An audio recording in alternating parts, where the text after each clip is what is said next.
Alessa wakes half-naked beside a silent hotel pool, blood on her thighs and a stranger crossing the glass doors. When she attacks him, he gives the answer that shatters her world. Jose sent her. But why would her fiancé do that? A 5-star hotel. Los Angeles, California. The pool glistened under the translucent glass dome. It was silent other than the soft lapping of water, the hotel bright and vacant. Crouched half-naked, Alessa had woken moments ago in the tan recliner by the poolside, her whole body aching. Sitting up, she'd glanced down and found a blood stain on her inner thighs. She hardly believed what had happened to her. Earlier, her fiancé, Jose, had asked her to deliver some documents to the hotel where he was working. She remembered as soon as she stepped into the room. Someone attacked her from behind and covered her mouth with a cloth with a strange smell. She then lost her strength and her mind went blank.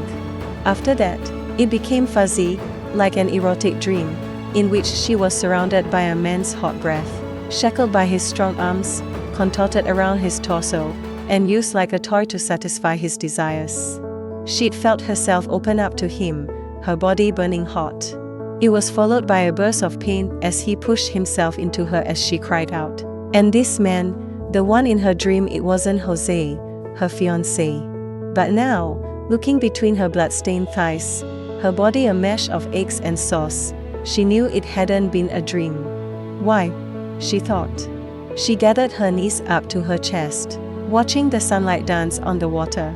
How could this happen in broad daylight? Her mind wandered. Should I call the police? Or preserve evidence? Yes, evidence. She need to keep the evidence, the blood stain, hickeys, bruises, and the things he had left inside her, and use them to punish the man who had done this to her. As her mind raced, the floor-to-ceiling glass doors creaked open. She glanced up. A tall and handsome stranger stepped in. A white towel slung over his shoulder, water dripping from the ends of his raven black hair, his exquisite features presenting a noble temperament. His deep gray eyes moved to focus on her and like sparks shocked her. That's him, she thought, raising to her feet, unsure which direction to take. It was you who did this to me. She felt hot anger rise in her chest at the injustice and humiliation of it all. Gnashing her teeth, she pounced on him like a bristling cat. You asshole, she said, clawing at his face. He grabbed her by the arm and lifted her up and away from him. The heat from his body made her breathless. His voice was deep and low, mingled with extreme displeasure. Me? He raised an eyebrow and smirked. Why? It was Jose who sent you to me.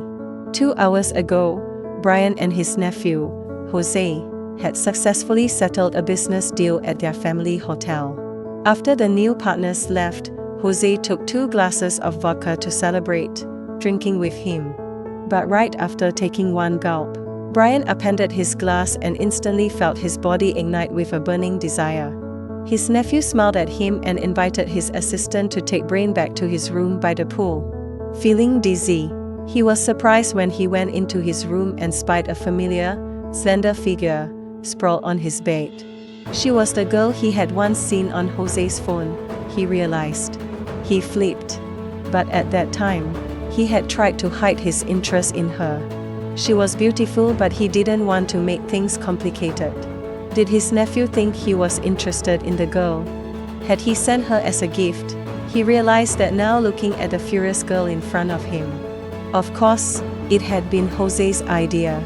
That T. He had drugged them both and let them have a hot night. But why? He told her. Alessa shivered, tears filling her eyes. What? It can't be, she said, biting her lower lip. Why would he do that? She shook her head helplessly. I'm his fiancé. The last word tasted bitter in her mouth now, like rotten fruit. Jose's fiancé. Brian frowned at her words and his lips pursed. I had no idea, he said, holding up his hands. This guy was really something, he thought, just a glance at her on his phone, and then he presented her to me like a gift, gagged and naked. Brian gazed at Alessa and said drily, it's true, believe it or not. The truth hit her like a tornado. She felt herself being knocked off balance and then falling into a deep abyss. Anger, sadness, embarrassment, they swelled within her and threatened to undo her at the seams. She glared at him, fists clenched, feet unmoving. Her fiance had sold her off like prey to Brian and he'd devour her like a hungry beast, she thought. The bastard. She needed to leave, she knew. Ran as far away from this man as she could. He noticed her turning her head, looking to run like a wounded beast.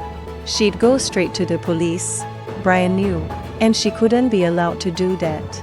In one swift motion, he scooped her up in his arms and lifted her over the pool. "What the F***K are you doing?" she gasped, surprised by how easily she was overcome. "Let go of me. Let me go. Let me go." Alessa screamed, but only echoes answered. By accident or not she wasn't sure, but as she struggled her shirt was suddenly torn wide open, exposing her well-rounded breasts. His eyes turned darker as he gazed at her plump breasts and alluring figure. "Let me go. You are ******* me," she whimpered, tears spilling down her face. The words sounded like a weak omission. As if by saying it she was giving up. Brian looked at her, a mixture of pity and sympathy in his eyes, and let her go, splashing down into the water.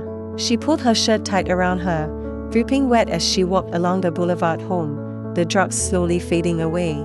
"Are you okay?" hollered a passing pickup truck. It slowed next to her, playing Bob Dylan on the radio. "Do you want me to call the police?" What was the point? She wondered. What evidence did she have? After being thrown into the pool, would there be anything left to vindicate her accusations? She shook her head and thanked him. He shrugged and pulled away. After Brian had thrown her in the pool he had watched her with a wry smile, amused as she splashed, kicking and screaming away from him. She remembered hoisting herself out at the far side and running into the night. He didn't chase her but watched her from the recliner she'd woken on, his arms cupped behind his head and his mouth stretched into the same amused grin. Now, walking along the sunbathed pavement, her bare feet ached from running. Birds were singing and she could smell the sea nearby. She threw her phone on the floor as it was already broken by being dumped in the pool. "I spent half a month's earnings on that phone," she thought as she ground her heel against it. The fucker. She rounded a bend and arrived at a petrol station. She found a payphone just around the side where campervans parked at night and pulled some change from her pocket and dialed Jose. She heard a familiar voice. "Hello." Alessa's knuckle whitened around the phone, her voice trembling. "Jose?" She heard him clear his throat. "Alessa? Is that you? Did you know? Did you give me to another man?" Her voice shook with rage.